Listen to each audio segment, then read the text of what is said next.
Assalamualaikum dan salam sejahtera. Apa kabar semua? Cikgu harap semuanya berada di dalam keadaan sehat dan gembira di samping keluarga. Hari ini kita akan belajar bahasa Melayu, tema indahnya warisan kita. Unit 21, indahnya budaya kita. Tajuk masakan dalam buluh. Standard kandungan 5.3.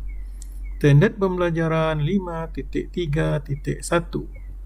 Memahami dan membina ayat songsang yang betul dalam pelbagai situasi. Objektif: pada akhir pengajaran dan pembelajaran, murid dapat menukarkan ayat susunan biasa kepada ayat songsang yang betul dalam pelbagai situasi.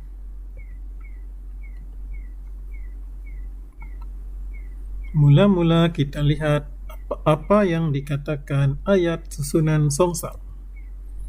Susunan biasa ayat dalam bahasa Melayu ialah subjek tambah predikat. Ayat songsang pula terbentuk daripada proses transformasi ayat biasa, subjek tambah predikat. Penyongsangan dapat dilakukan melalui proses pendepanan bertujuan memberikan penegasan kepada predikat. Contoh, Cikgu Badrul berfikiran kreatif. Ayat susunan biasa. Berfikiran kreatif Cikgu Badrul. Susunan songsang. Contoh yang kedua, Aiman bekerja setiap hari. Susunan biasa. Bekerja setiap hari Aiman. Susunan songsang. Seterusnya kita lihat ayat songsang. Tajuk masakan dalam buluh, muka surat 122 buku teks. Kita lihat di sini nasi buluh. Nasi buluh juga dikenali sebagai lemang. Masakan ini merupakan hidangan tradisional masyarakat keturunan Melayu Patani. Di dalam buluh, nasi ini dimasak selama 2 jam. Sebelum dimasak, beras dibalut dengan daun bemban. Aroma daun bemban menjadikan nasi buluh lebih istimewa. Kita lihat di situ gambar yang lebih jelas nasi buluh. Ayat susunan biasa, daun bemban berbentuk seperti daun sirih. Ditukar kepada ayat susunan songsang, berbentuk seperti daun sirih, daun bemban. Seterusnya kita lihat ayat susunan biasa. Sebanyak 15 hingga 25 bungkus beras dapat dimuatkan di dalam sebatang buluh. Yang kedua, daun lerek juga dapat digunakan selain daun bemban. Yang ketiga, nasi buluh dimasak seperti lemang.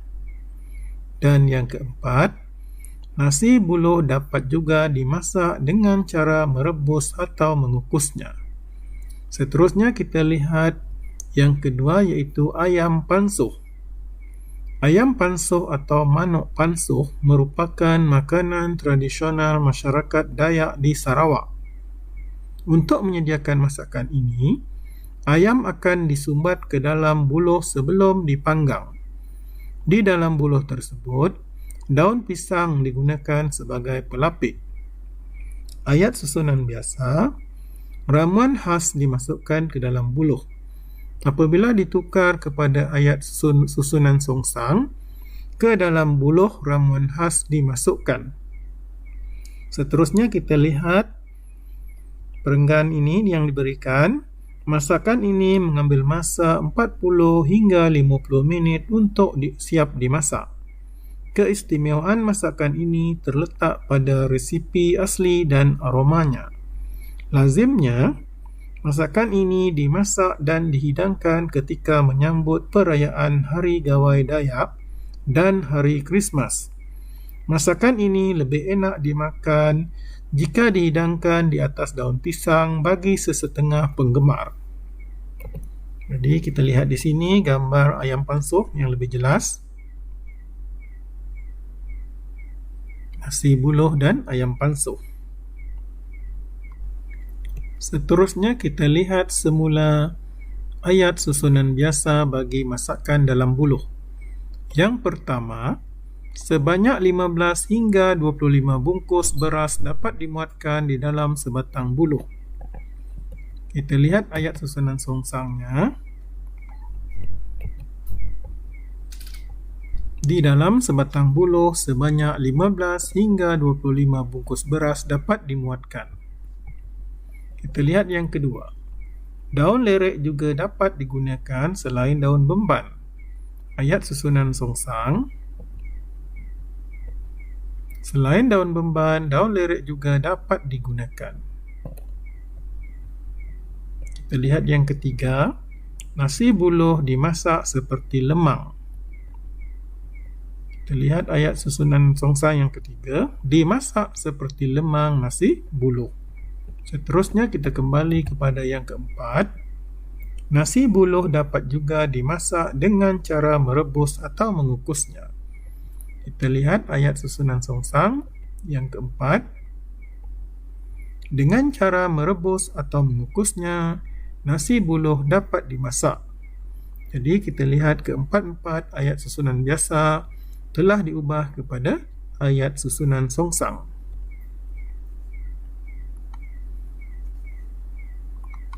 Seterusnya kita pergi kepada ayam pansuh. Kita lihat perenggan yang dibuat. Masakan ini mengambil masa 40 hingga 50 minit untuk siap dimasak. Keistimewaan masakan ini terletak pada resipi asli dan aromanya. Lazimnya masakan ini dimasak dan dihidangkan ketika menyambut perayaan Hari Gawai Dayak dan Hari Krismas. Masakan ini lebih enak dimakan jika dihidangkan di atas daun pisang bagi sesetengah penggemar. Kita lihat ayat susunan songsang terhadap perenggan ini. Ini dia. Ke dalam buluh ramuan khas dimasukkan. Untuk siap dimasak, masakan ini mengambil masa 40 hingga 50 minit. Terletak pada resipi asli dan aromanya keistimewaan masakan ini. Ketika menyambut perayaan Hari Gawai Dayak dan Krismas, lazimnya masakan ini dimasak dan dihidangkan. Bagi sesetengah penggemar, masakan ini lebih enak dimakan jika dihidangkan di atas daun pisang. Jadi kita lihat perbezaan antara ayat susunan biasa dengan ayat susunan songsang.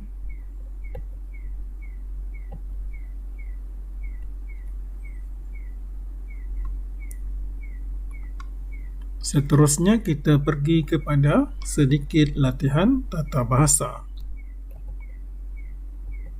Menukar ayat susunan biasa kepada ayat susunan songsang.